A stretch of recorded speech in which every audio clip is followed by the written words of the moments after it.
করতেছে রাত্রে অনেকে অনেক রকমের নজরে তাকায়, অনেক বাজে বাজে নজরে তাকায়, কিন্তু মনে করেন যে কিছু করার নাই। তো আমি মাঝে মাঝে বলি ওরে যে যদি মরেও যাই, ঠিক আছে, তো তারপর আরেকটা বিয়ে করো না, আমার বাচ্চাটাকে নিয়ে থেকে যেও।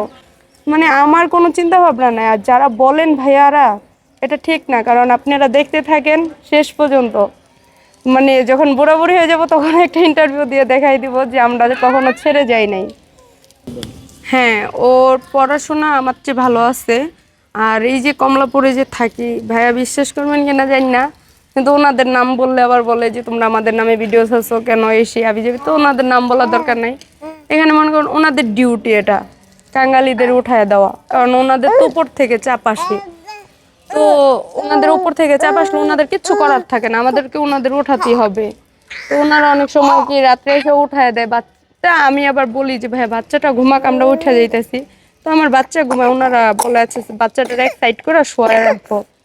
তো আমার বাচ্চাটা শুয়ে থাকে, আমরা উঠে যাই, উঠে সামনের দিকে চলে যাই। তো ওনারা যাওয়ার পরে আবার আসি।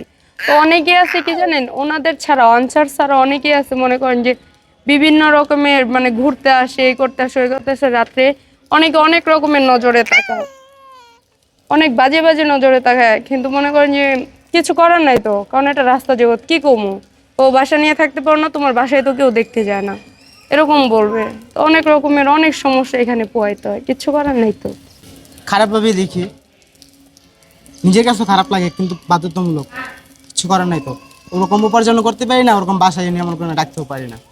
মানুষ সমস্যায় থাকলে রাস্তায় থাকে, সমস্যা না থাকলে থাকে না। এটা এটা সবাই। কালকেও ঝগড়া লাগে, মারামারি সবাই লাগছে। করবে। কালকেও একটা ঝগড়া হয়েছে। বিস্তারিত ওনার শুনি। মানে কালকে আমি শুয়ে রয়েছি, তো একটা মানে একটু হুজুর টাইপের একটা ভাইয়া আসছে। মানে জানি না উনি আদত হুজুর কিনা, একটা লুঙ্গি পরা, মাথায় একটা টুপি আছে। তো উনি অনেকক্ষণ ধরে তাকায় লইছে। আমি বললাম ভাই কিছু বলবেন? তো আমি আবার ওরে দুধ খাওয়াই দিয়েছিলাম। কয় না কিছু বলবো না। তো উনি সামনের তো এসে আবার আমার সামনের পিলারটা বসছে। এর ভিতর আমার জন্য ভাত নিয়ে আসছে। এসে পরে আমি করতেছি এই লোকটা অনেকক্ষণ ধরে এনে বসে রয়েছে। তো ও যে গেছে কিছু বলবেন, হয়তো রে কি ঘুমো, মানে ওনার ব্যবহার খারাপ হয়ে গেছে। পরে একদিন কথায় কথা মনে করেন যে ও সামনে গেছে, উনি ধাক্কা মারছে, ও মনে করেন ঝগড়া লেগে গেছে। পরে আমি আল্লাহ ফিরাই নিলাম। আমি কই থাক, আসো, চলে আসো। পরে ওরে আমি নিয়ে গেছি, আর উনি মনে বকাবকি করতে আছে। পরে আমি বললাম আপনি তো এখন থাইমা যাওয়া উচিত, কারণ আমি ওরে নিয়ে আসছি। তো এরকম মানে অনেক হয়, অনেক। টিকা না টিকা উপরওয়ালার ইচ্ছা, কারণ জোর করে মন ধরে রাখা যায় না। খাঁচা পাখির ভিতরে আটকা থাকলে ওটা আটকানোই থাকবো। আর যদি খাঁচারে ছাড়া দেওয়া যে পাখি উড়াই যাব, আমার খাঁচার পাখি যদি আমি আটকায় রাখি তাহলে আমি উড়ে যাইবো না। আর যদি আমি ছাড়া দেই তাহলে ওরাল পাখি ওরালেই দিব।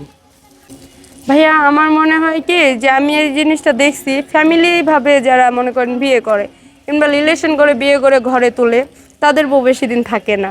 তো ওই থেকেও মনে হয় ওনারা বলে যে আমাদের সম্পর্কটা থাকবে না। কিন্তু আমি প্রথমে তিতা খাইছি, তো পরে মিঠা ভাল লাগে। কারণ আমার মনে হয় কি জানেন, যে আমি এত যুদ্ধ করছি যার জন্য, যারে আমি আমার জন্য ভালো বানাইছি, আমার মনে করেন তারে ছাড়ার কোনো পরিকল্পনাই মাথায় আসে না। মানে এই গেলে কখনো চিন্তাও আসে না যে ছেড়ে দেবো। কিন্তু আমি মাঝে মাঝে বলি ওরে যে যদি মরেও যাই, ঠিক আছে, তো তারপর আরেকটা বিয়ে করো না, আমার বাচ্চাটাকে নিয়ে থেকে যেও।